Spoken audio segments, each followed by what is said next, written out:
Long before I married, I knew the importance of reading the signs of your spouse. Wise is the man who learns the nonverbal language of his wife, who notes the nod and discerns the gestures.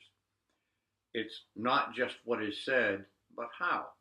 It's not just how, but when. It's not just when, but where. Good husbanding, good husbanding is good decoding. You've got to read the signs. I thought I was doing a pretty good job that weekend in Miami.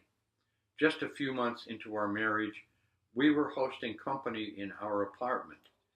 I'd invited a Sunday guest speaker to stay with us on Saturday night.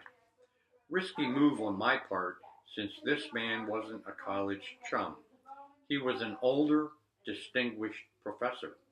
Not just any professor, but a specialist in family relationships. Gulp. Our new family was going to host a family specialist.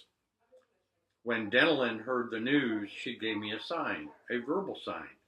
We better clean the apartment. On Friday night, she issued a second sign, a nonverbal sign. She got down on her knees and began scrubbing the kitchen floor.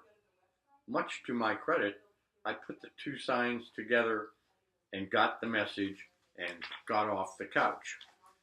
What can I do to help? I thought. Never one to tackle the simplest jobs. I passed on dusting and vacuuming and looked for a more challenging task. After a diligent search, I thought of the perfect one. I would fill a picture frame with pictures. One of our wedding gifts was a collage picture frame. We hadn't even unpacked it, much less filled it, but all that would change tonight. So I got to work, with Denelyn scrubbing floors behind me and an unmade bed beside me. I dumped a shoebox of photos in front of me and started to assemble the pictures. I don't know what I was thinking. I guess I would have told the guest, "Hey, step over the laundry on the floor and look at our photo collection." I had missed the message.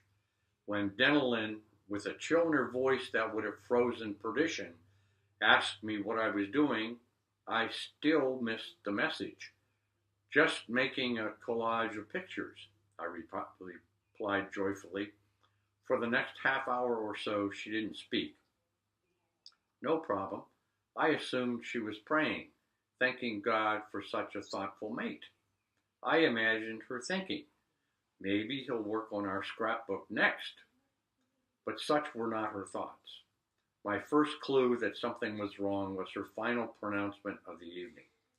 Having single-handedly cleaned the entire apartment, she announced, "I'm going to bed. I'm very upset. Tomorrow morning I will tell you why." Duh. Sometimes we miss the signs.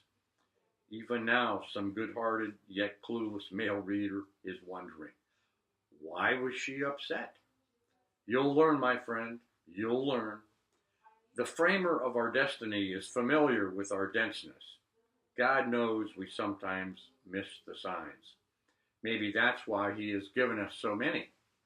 The rainbow after the flood signifies God's covenant. Circumcision identifies God's chosen, and the stars portray the size of his family. Even today, we see signs in the New Testament church. Communion is a sign of his death, and baptism is a sign of our spiritual birth. Each of these signs symbolizes a greater spiritual truth. The most poignant sign, however, was found on the cross, a trilingual, hand-painted Roman commissioned sign. Pilate wrote a sign and put it on the cross. It read, "Jesus of Nazareth, the King of the Jews." The sign was written in Hebrew, in Latin, and in Greek.